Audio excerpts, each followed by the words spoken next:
Guys, Vince Reddy here. And yeah, welcome to this review, this unexpected review, because I'm about to review for you. Full time remix. I'm just kidding. But yeah, I just watched Turning Red a couple minutes ago, and my gosh, it was pretty good. It was not bad. Um, I know that it's probably not for me. I get that feeling. But yeah, anyways, welcome to the review where I review stuff and it's not that perfect. Okay.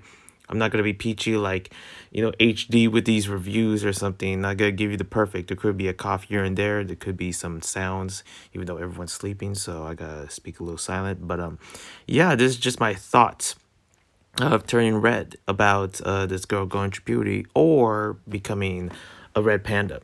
And basically, having red hair and also just going through life as a 13-year-old because that's what the movie's about. And I've been hearing a lot of this movie, especially around Twitter and also around, around people, basically of many videos that are just suggested to me about this movie. So that's why I'm here. And basically, I watched it on Disney Plus and I was like, yeah, yeah, I dig it. And look, and pretty much, I got I did not know it was gonna be in Canada. I think at first I was like, man, Chinatown, everything looks like another San Francisco kind of movie. Let me tell you, oh man, I'm in for a treat. And then I saw the Canadian flag, or at least what she was wearing was a Canadian hat or something. And then I was like, is that a Maple Leaf? Oh, this is not an American movie. And then I was already like, yes, because I'm always about, different kind of settings and everything. Canada throw me off. I don't see a lot much media when it comes down to Canada.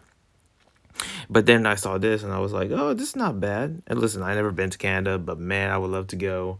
I know it's a, yeah, oh, there's another America, you can just go around here. I was like, nah, North, baby. But yeah, pretty much this movie itself was there were so many moments where it went like full on anime. I was like, where is this going? And yeah, there's is some moments where the mother went through a few couple, and yes, I gotta say it, Karen phases. Like any race can be Karen, but this Karen, she went through a little too far, overprotective, and I understand. Okay, she's 13. You gotta be careful out these streets. And then this is what really, as I discovered, it was taken around 2002. I couldn't help but looking, watching the movie and really think to myself, like, is there something going on nowadays? Let me tell you, pretty much I wouldn't imagine it. Thank goodness it was 2002 because I couldn't stand any movie that actually portrays a smartphone. Like, can we cut that out? Like, I wish there was more movies that, are just a bit more like, not about your phone, not about this and that, even though, yes, and nowadays it's more than ever about your phone. My school, my Zooms, and pretty much talking to my friends, and also, of course, making videos like this, all done on my phone. So, yeah, life would end for me if my phone was stolen. You got the whole info, all that memo in one device. But it's good that there's a movie that doesn't rely much of that. It kind of relies about her being a panda, about mainly basically just living her life. And this is what the movie is, in construct of just a teenager living her life, but is stick to the forces of her mother and wanting to be perfect, which I get those Asian stereotypes of just, wanting to be perfect. And then she does math. And I'm like, okay, Pixar, calm down. Okay. Don't have to talk to me about that now. I mean, listen, I suck at math. Okay. And I like math, but man, I suck at it. Okay. But it's a class that I kind of would, that is one of my favorites in terms of podcasting through all, what am I talking about? Math.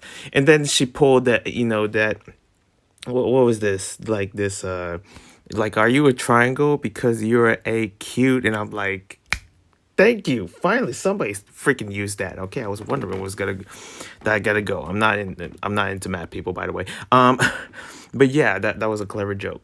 And when we saw this cooking scene where it was like, this is a nod to the number one Pixar movie, Ratatouille. Oh my goodness. Okay.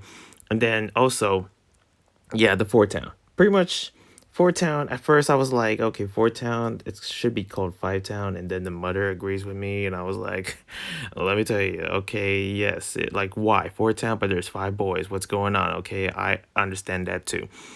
And yeah, the boy band itself, I know what it portrays as, and I knew that it was like have a couple of nods to K-pop. I saw that. Okay, I saw that blonde.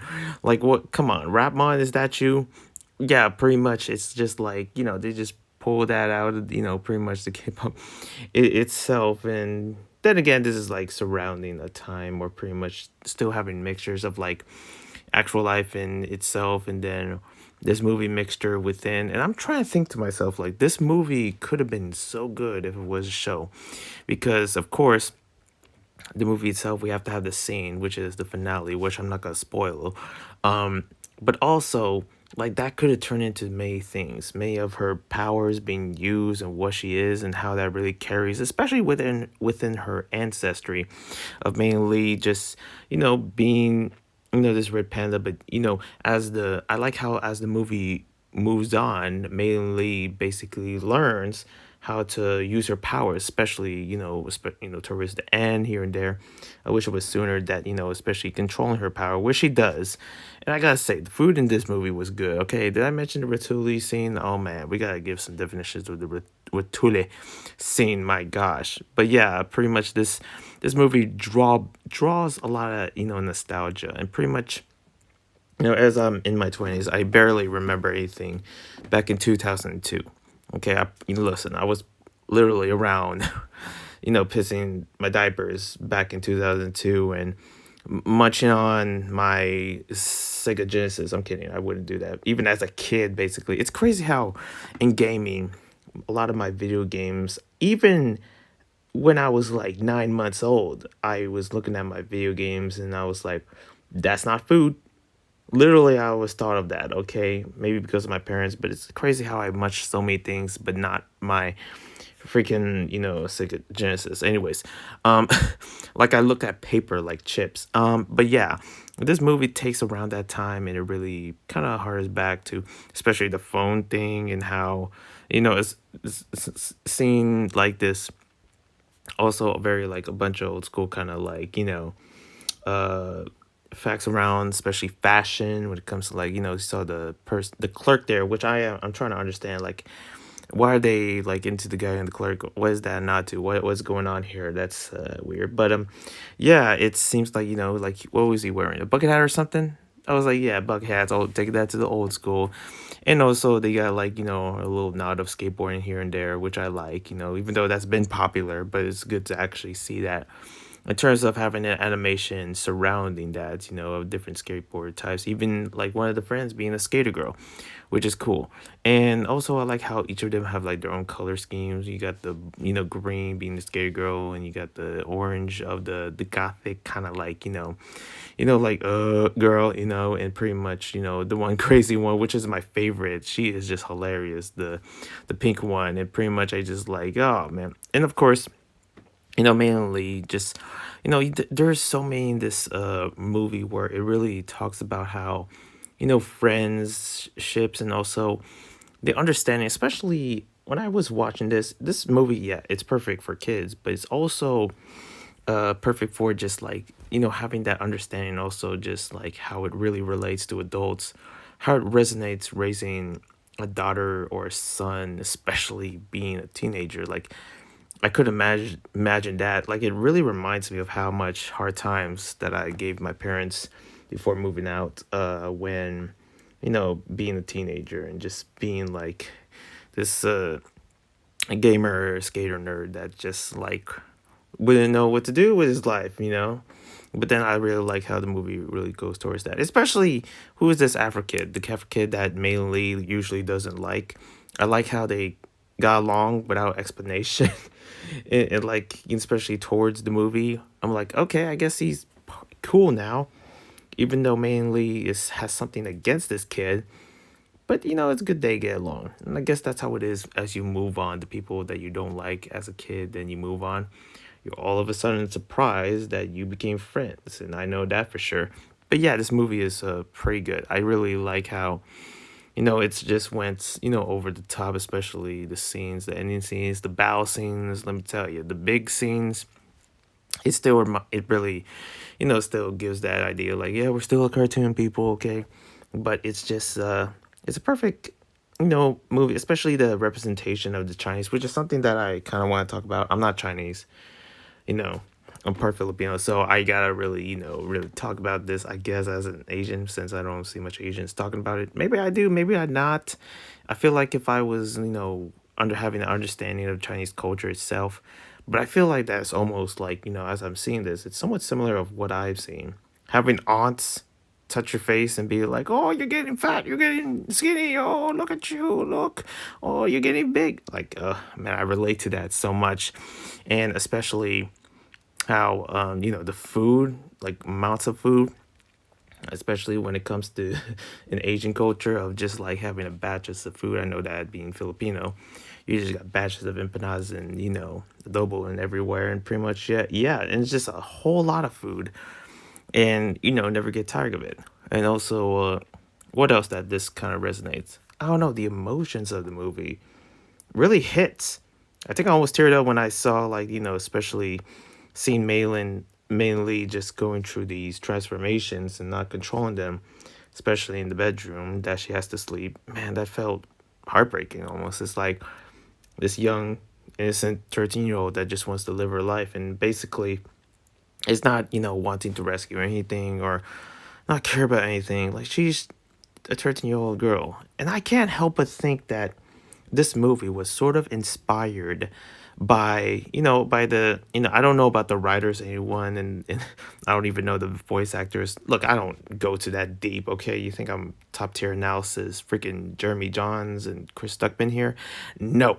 But with this movie that it really happens to portray, is that I can't help but think that this sort of is a memento, a flashback of what the writer or the one that created this movie, created the story, kind of resonates with in terms of like what happened to like his or her childhood. And this is sort of like mainly being kind of that, director of that flashback in a way. And I just felt that. I just know that this is something deep that takes it way back to the past of when, like Malin Lee was sort of a representation of another Asian kid, probably in Canada or anywhere else, or any kid basically growing up around 2002 and going through these times where you have to, really support and also impress your parents or something like that. And mainly, especially the mother, I can see how, and I don't know if this is a spoiler. I don't know if anyone cares though, but it seems like they really try to, do the best for their mother and really, cherish the family in a way where it felt like it's like something that, that you need to do, especially me. I can relate to that, even though I barely can impress my family much, sadly. I'm not gonna go into that, but I felt that. I felt like you just can't let them down. And knowing that, you're not perfect. And no one's perfect. No one's telling you to be perfect. And I see how, especially I wish it wasn't age 13. I wish it was, she mainly was like 18 or something like that, because when you're 13, you're still a kid. I mean, some would say 18, you're still a kid, especially freaking 24 here. People say I'm still a kid. It's just like, okay, so when does it stop? Like, when does it ever, like, like, when am I not a kid then? Okay, like, come on. I think we're all kids in the inside, but at the same time, we're adults, we're moving, we're growing up, we're getting big. We got to get out of this nest. And we just had to, like, move on. I really goes into that great perspective of slice of life and coming of age of this kid. Yes, I get it. It's about puberty and stuff like that. I don't want to really go into this. I try to find some aspects of it that I can relate to and that I see and that I'm like looking at it. I'm like, this is actually happening right now, and also it could happen much later in the future. Like, it's such a good, movie. I feel like, I'm not gonna say it's the best and best for me personally, but as I watch this, it has a mix of actions, but also reality. It has like good sit down of like knowing where you're at, basically as a human being, basically maybe not just as a teenager, just a person living your life, a normal human being itself that are just trying to grow up. And I feel like mainly is just like so lucky to actually, especially being a teenager, still being young, and then going through life as, red panda as she is. And the panda also plays a role of really showing that aspect in a way where It just like you're gonna be, things are gonna change and you're not gonna like it, and I understand that. Change is scary. Change can get to you, and I get how it gets her, and I feel like there's more into that so many of us we can learn from. And I just try to find any movie that I watch, try to find something that really heals, because I heard a lot about this movie that it somewhat resonates with a lot of people, especially a lot of girls, and also for a lot of people that grew up around 2002, or probably many Asians just like me. That's why I watched the movie. I'm like, oh, Asian representation. Let's see what it's about. See if it's good. See if it's not a riot dragon. I'm kidding. But yeah. Other than that, thank you guys for watching. Hope you subscribe, like, comment, all that jazz. I'm not the best reviewer. Never said I was. I suck, honestly. But I'm just giving my in-depth and what I think about the movie. And I'll be doing more in the future. Hope you enjoy this. And I'll see you when I see you. One love. Peace.